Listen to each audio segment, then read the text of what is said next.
Hey everybody, it's the waitingfornextyear.com podcast. I'm your host, Craig Lindell, and we are talking from my home studio today. I usually do these solo podcasts from my car, but I'm not driving anywhere. And most of you probably aren't driving anywhere either. That's why our listenership is way down. But let's talk about some sports. Specifically, I want to talk about Baker Mayfield.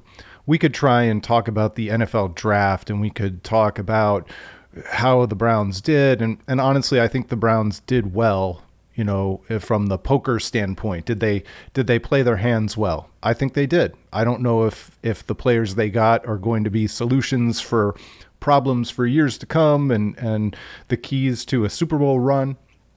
Nobody knows that stuff. But ultimately, it felt like the Browns accomplished what they were setting out to accomplish. They didn't look overmatched. They seemed to move around and accomplish things in an organized way. They added assets. They grabbed players at positions of need without seeming desperate or, there was no head scratcher, complete and utter head scratcher. Because even when they did draft another tight end to add a tight end to the stable, it was like late. It was late, you know, and nobody should be judged on positions of need when they're drafting late. But really what we need to be talking about is Baker Mayfield, and a lot of the talk and perception and kind of general attitude I see towards Baker Mayfield online, I think is now overblown. I think we got too high on Baker Mayfield. I think we've gone way too low on Baker Mayfield, and we're forgetting to defend him because a lot of what's going on with Baker Mayfield is not his fault. We should be mad at the Browns. We should be mad at ownership for wasting 2 years of Baker Mayfield's career. Ken Carmen and Anthony Lima on the morning show were doing a hypothetical debate because, I mean, honestly, what else are you going to do at this juncture of sports talk radio? But would you rather have Baker Mayfield or Joe Burrow right now? And undoubtedly, there's an argument that you would rather have Joe Burrow because he's coming in as a rookie on a rookie deal. And as of now, you wouldn't have wasted his first 2 years of that contract. The Browns and Baker Mayfield, the perception of him is colored by the fact that the Browns wasted 2 years of his rookie contract. Number one, with Hugh Jackson and having an interim head coach, and then Freddie Kitchens and that whole debacle. And so this idea that Baker Mayfield isn't the same guy that they drafted number one overall with the kind of potential that he had back then, because the Browns wasted 2 years and maybe the script has been written and maybe Baker Mayfield has been ruined. But this idea that it's his fault or that he can't somehow in an environment that's more quarterback friendly turn it around, I think that's overblown now. I think we went too high. Now we've gone way too low. And I'm really excited to see what Baker Mayfield can do this year in Kevin Stefanski's offense with a retooled offensive line, and a full year of Kareem Hunt. Everything is now should be in Baker Mayfield's favor. And yeah, we thought it was last year too, because they pick up Odell Beckham Jr., one of the top receivers in the entire NFL. That should have been super friendly to the quarterback. But ultimately, if the game plan wasn't cohesive, the team didn't believe in it, and they abandoned the principles that they were setting out to accomplish at the beginning of every week, kind of midway through the game, it was an impossible scenario. And that's not me making excuses for Baker Mayfield. I'm not making excuses for Odell Beckham. I'm not making excuses for any of them. But at some point, it's not excuse making. It's looking at reason. The Freddie Kitchens debacle was so vast that it almost throughout the entire season for everybody. That's part of the reason why it feels like they brought back David Njoku and Rashard Higgins. It's not like those guys earned the season. They earned the chance based on their performance last season, but it's like this entire team is getting a mulligan. But for some reason, I don't think the fans are giving Baker Mayfield the mulligan. There's the Baker is fat. There's the Baker is, whatever. And I get it. He's this big, brash personality, and that level of confidence and that brashness, that underdog feeling doesn't work when you're drafted number 1 overall. It doesn't work when you're top of the depth chart and you're expected to get the ball to Odell Beckham Jr. and Jarvis Landry, and you have Nick Chubb and all these pieces. But it wasn't his responsibility to get the organization all together in a cohesive manner. That was Freddie Kitchens' job. That was John Dorsey's job. That was Jimmy Haslam's job. That was the job of all these other people around him. And I don't think it's excusing Baker Mayfield or being an apologist to say that we've gone too low. We've gotten way too low on Baker Mayfield, and he has every chance in the world. This is his big chance. This is his big season. And I think it's possible. I don't know if it's likely, but if it was ever going to happen, it's going to happen now. And they set up the cockpit finally, for him to be the best pilot he can be. And they always should have been setting up the team for him to be the best that they could be. They didn't maximize their asset after spending 2 years sucking and having the number 1 pick and finally drafting the quarterback. They somehow failed across the coach and the offensive line to set up the cockpit for their most important asset. And now it's in the minds of many of the fans who are negative and upset, it's the pilot's fault that he was driving a plane that hadn't been checked on the runway. So that's kind of how I'm feeling about Baker Mayfield. I get sad that the Browns fan base turns on people so hard all the time, especially when, like, we know that Freddie Kitchens was a disaster. I still don't think that John Dorsey was an utter disaster, even though he kind of set the whole thing up. I don't know. If it's a big year for Baker Mayfield, but being down on him and making fun of him and calling him fat probably isn't the best way to see what he can finally do in an offense that's suited to his level of escapability and athleticism, his ability to throw on the run.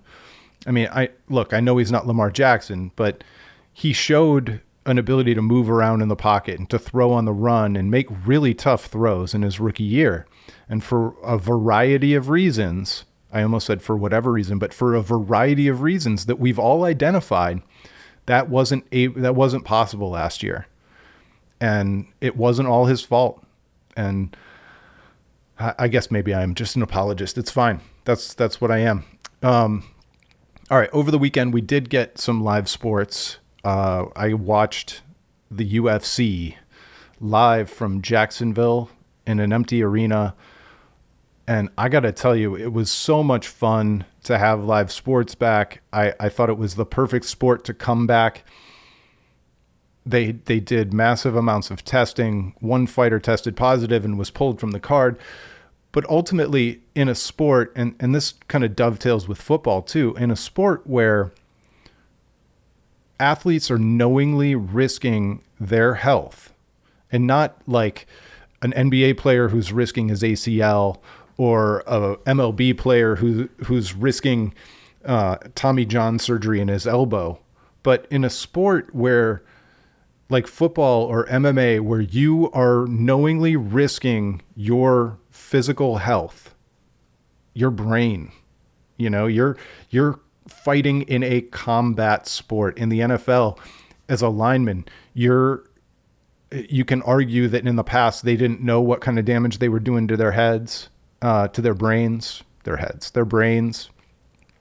Now, today, everybody's eyes are wide open. And as we kind of move through this thing with the virus and the pandemic, it's about risk and who's willing to take risk and what risk we're willing to take as society.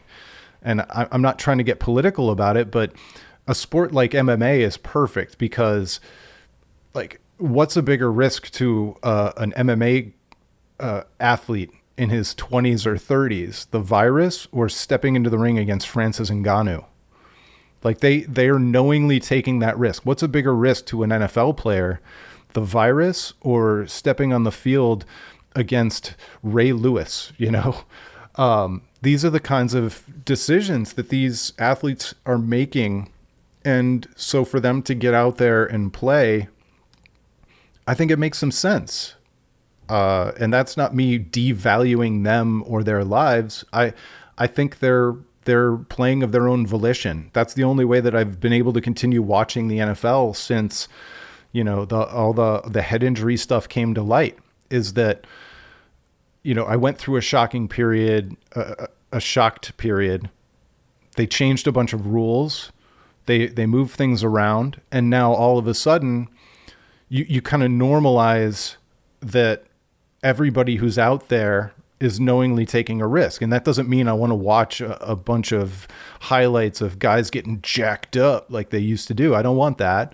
But at the same time, I have compassion for these guys, and I like them and I want them to be healthy.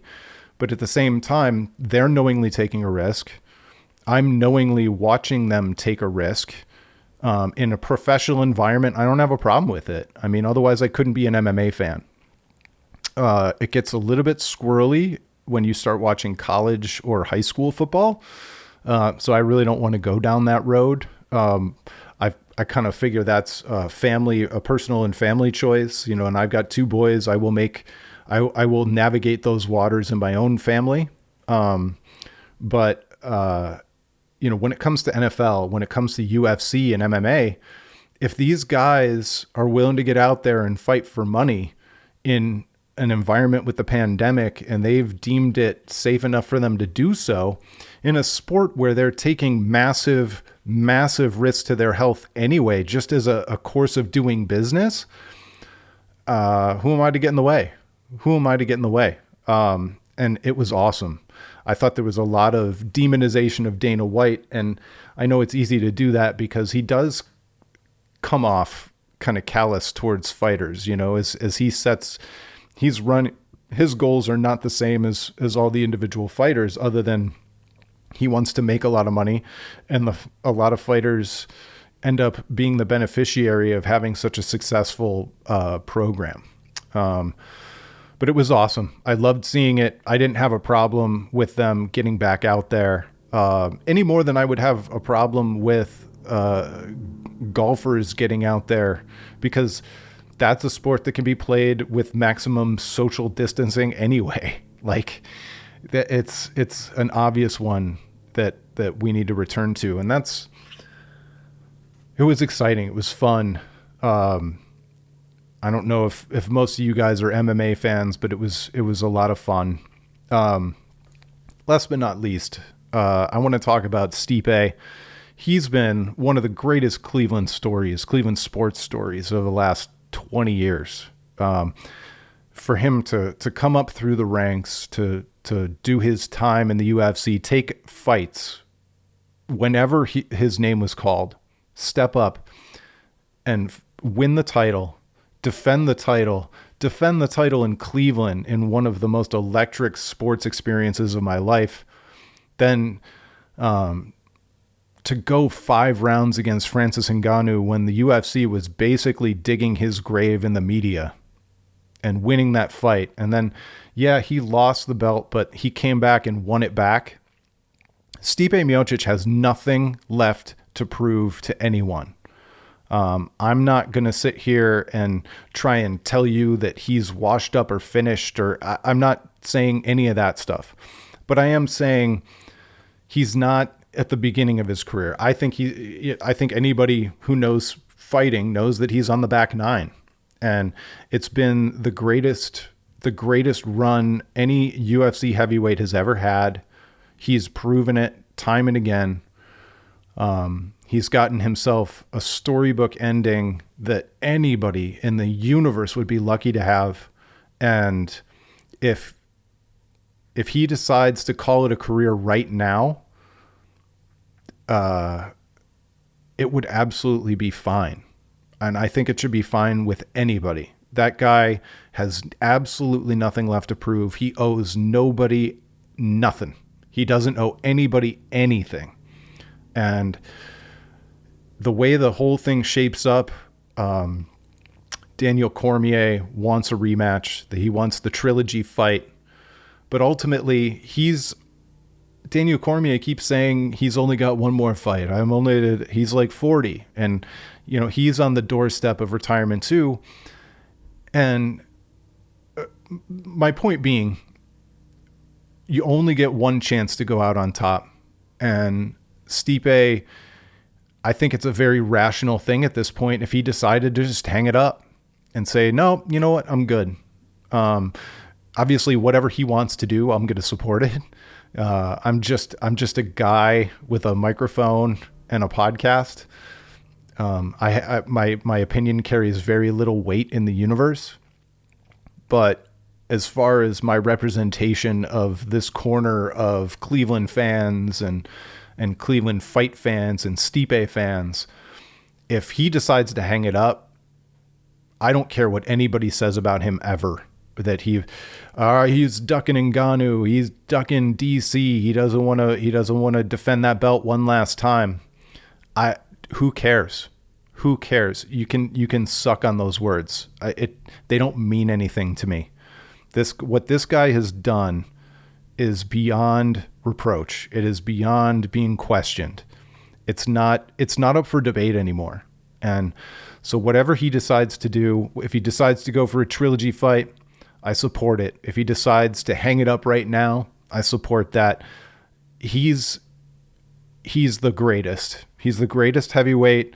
He's defended it more times. To win it back was unbelievable. To win it back in the fashion that he did, he was basically losing the fight. He came from behind and stole back the belt in a moment where I know my friends and I, sitting in a bar, were saying, "Uh-oh, this thing's over. It's just over." And we were wrong. Couldn't have been happier to be wrong. And Stipe came back and he started punching Daniel Cormier in the body. Daniel Cormier got knocked out. Stipe won his belt back. And if he wants to walk off into the sunset, I'm not going to tell him that's what he should do or he has to do. I'm not that guy. I'm 41 years old. I want to make my own decisions. I'm letting Stipe, the greatest heavyweight in the history of the UFC, make his own choices. I'm just saying I support him. If that's what he wants to do. He owes nobody. He's done everything without the support of the UFC for a lot of what he's accomplished. It felt like they were not in his corner. And he just needs to make the best choice for himself. And Cleveland has his back. I know a lot of his fans will have his back because he's done the damn thing. All right. Thanks so much for listening. I hope you guys listened to the Dairy Brothers Tribecast with Zach Meisel. Cleveland Rocked was the book that they talked about. I haven't gotten it yet. I'll do the audiobook because that's the kind of person I am. But yeah, make sure you check, assuming there is an audiobook. I don't even know. If there's an audiobook, I'll do that book. But make sure you check out that podcast, that episode. I love the Dairy Brothers Tribecast more than I think I love baseball. Without those guys talking baseball, I probably wouldn't be much of a baseball fan these days. So thanks so much for listening. We'll talk to you next time. It's been the waitingfornextyear.com podcast.